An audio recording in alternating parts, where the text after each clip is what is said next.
ونسلم على رسوله الكريم أما بعد أعوذ بالله من الشيطان الرجيم بسم الله الرحمن الرحيم والعصر إن الإنسان لفي خسر إلا الذين آمنوا وعملوا الصالحات وتواصوا بالحق وتواصوا بالصبر صدق الله العظيم وصدق رسوله النبي الكريم إن الله وملائكته يصلون على النبي يا أيها الذين آمنوا صلوا عليه وسلموا تسليما الصلاة والسلام عليك يا سيدي يا رسول الله وعلى آلك وأصحابك يا سيدي يا حبيب الله الصلاة والسلام عليك يا سيدي يا نبي الله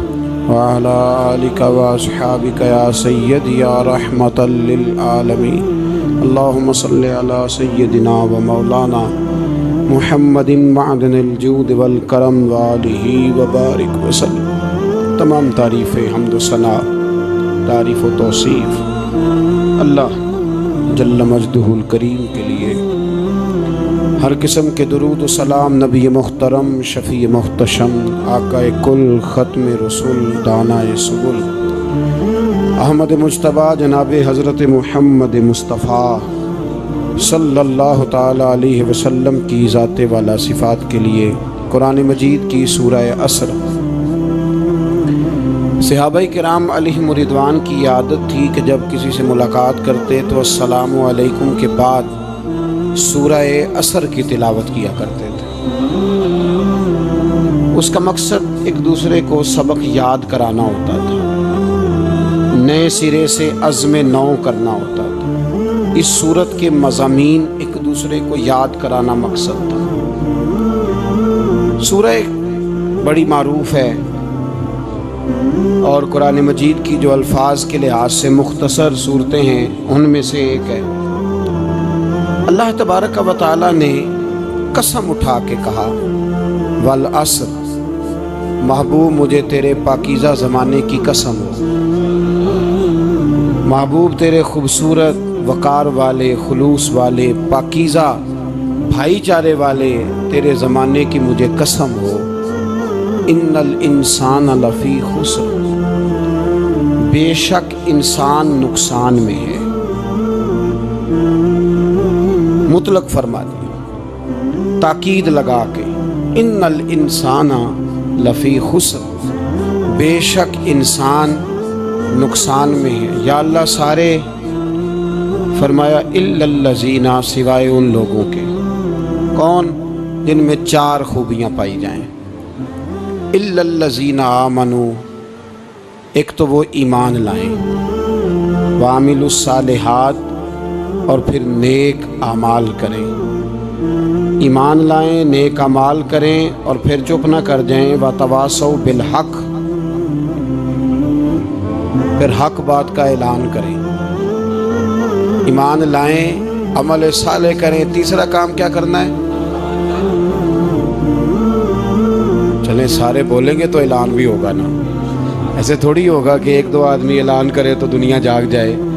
حق بات کا اعلان کرنا ہے۔ ایمان لانے کے بعد، عمل صالح کرنے کے بعد تیسرا حکم کیا ہے؟ آپس میں حق بات کی تلقین کرو، اور حق بات کی تم تلقین کرو اور پھر تمہیں کوئی کہے کچھ نہ، پھر تم پہ ظلم نہ ہو، پھر تمہیں ستایا نہ جائے، یہ کیسے ہو سکتا ہے؟ پھر تم بڑے پاک صاحبزادے، پیرزادے، علامہ صاحب، سیاستدان، بیوروکریٹ بن کے بڑی ایک طرف ہو کے آرام سے زندگی گزارو سارے، تم یہ کیسے ہو سکتا ہے؟ وتواصوا بالحق، جب تم حق بات کی نصیحت کرو گے پھر تکلیف آئے گی، پھر کیا کرنا ہے؟ وتواصوا بالصبر، پھر ایک دوسرے کو صبر کی نصیحت بھی کرنی ہے۔ وتواصوا بالحق، ایمان لانے کے بعد، عمل صالح کرنے کے بعد تیسرا کام کیا کرنا ہے؟ ایک دوسرے کو حق بات کی نصیحت کریں، اور پھر رستے میں تکلیف آئے گی، آزمائش آئے گی، پھر کیا کریں؟ وتواصوا بالصبر، پھر صبر کی تلقین بھی کریں۔ یہ قرآن مجید نے 4 شرطیں لگائیں، فرمایا جس بندے میں یہ 4 خوبیاں پائی جائیں گی اسے اللہ کامیابی عطا فرمائے گا۔ مسلمان کی سوچ کے خلاف ہے یہ بات، یہ قرآن کی فکر کے خلاف ہے کہ اپنی فکر کرو۔ برما کے لیے، کشمیر کے لیے، فلسطین کے لیے بات نہ کرو، اپنی فکر کرو۔ یہ قرآن کی سوچ کے خلاف ہے، یہ قرآن کے پیغام کے خلاف ہے۔ اس لیے کہ اگر صرف اپنی بات ہوتی تو آمنو اور عامل الصالحات پہ بات ختم ہو گئی ہوتی، پھر بات آگے نہ چلتی۔ جب کہا گیا وتواصوا بالحق، حق بات کی تلقین کرنی ہے۔ اگر بات صرف اپنی ذات کی ہوتی تو ٹھیک ہو گیا تھا، نماز پڑھی، روزہ رکھا، حج کیا، ختم ہو گئی۔ لیکن میرے نبی پاک صلی اللہ تعالی علیہ وسلم نے ارشاد فرمایا ایک بستی میں 2 3 4 نیک لوگ رہتے تھے۔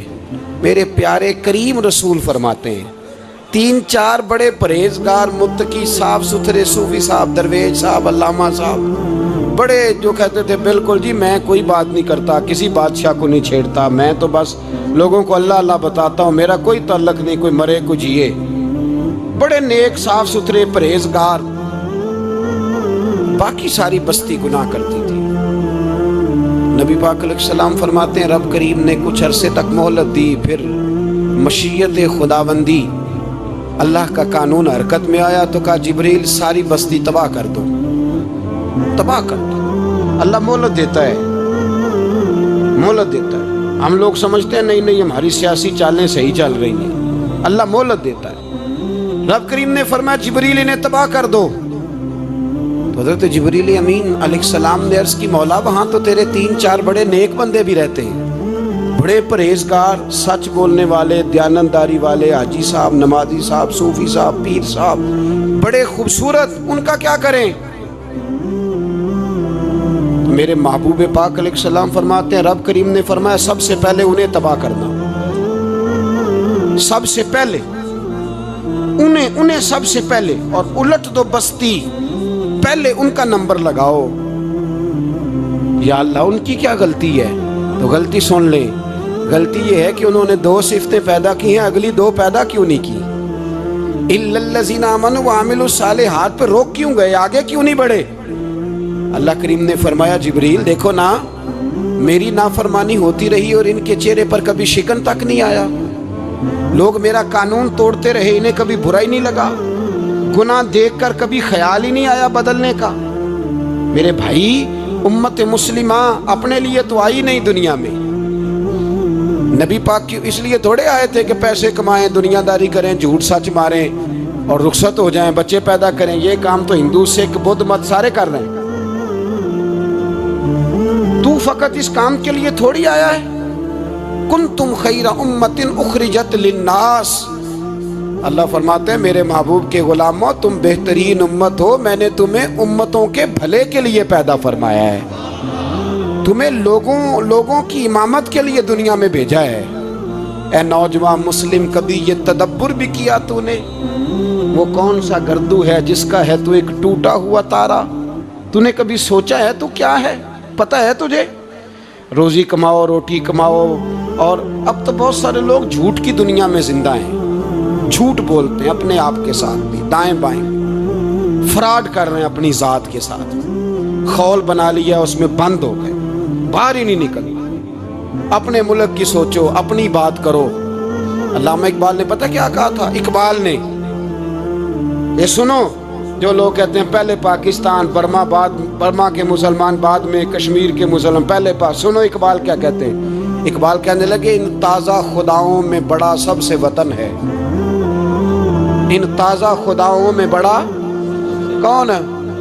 وطن کی محبت ایمان کا حصہ، اس میں شک نہیں، لیکن اگر اسلام سے پہلے وطن آ گیا تو اقبال کہتے ہیں ان تازہ خداؤں میں بڑا سب سے وطن ہے، اور جو پیرہن اس کا ہے وہ مذہب کا کفن ہے۔ فرماتے ہیں جو وطن اوڑھ لیتا ہے اس نے اپنے مذہب کو دفن کر دیا۔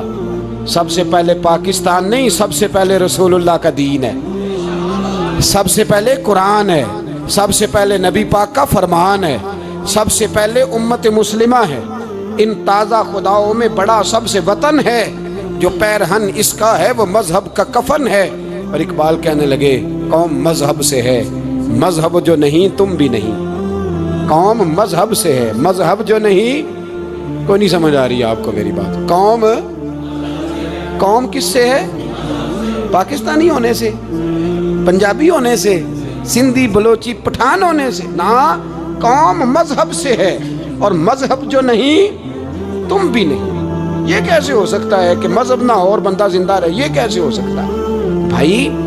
کافر نے اصل میں جاگ ہی نہیں رہا، میں جاگتا ہی نہیں، میں جیب کی سوچتا ہوں، مسجد کی سوچتا ہوں، خانقاہ کی سوچتا ہوں، مدرسے کی سوچتا ہوں، دکان کی، سارا دن تو اس چکر میں لگا رہتا ہوں لوگوں کو ثابت کرنے میں کہ میں صحیح ہوں باقی غلط ہے۔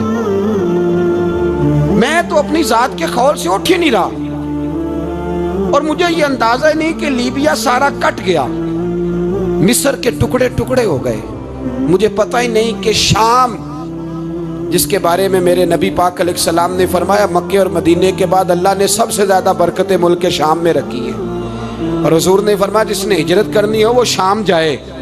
اتنا اعلیٰ ملک سارا کٹ گیا، 4,000 ہزار لوگ ایک ایک دن میں قتل ہو گئے، پر میرا گھر اب آباد ہے نا، کوئی حرج نہیں، وہ کٹتے ہیں تو وہ دور ہیں، کٹتے رہے۔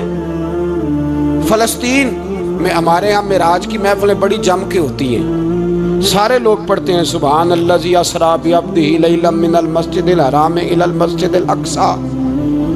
انہیں پوچھو روز قرآن مجید میں مسجد اقصی کا نام لینے والوں، تم مسجد اقصی کہتے ہو تو تمہیں اللہ کتنی نیکیاں عطا کرتا ہے، بتاؤ تو صحیح مسجد اقصی کدھر ہے؟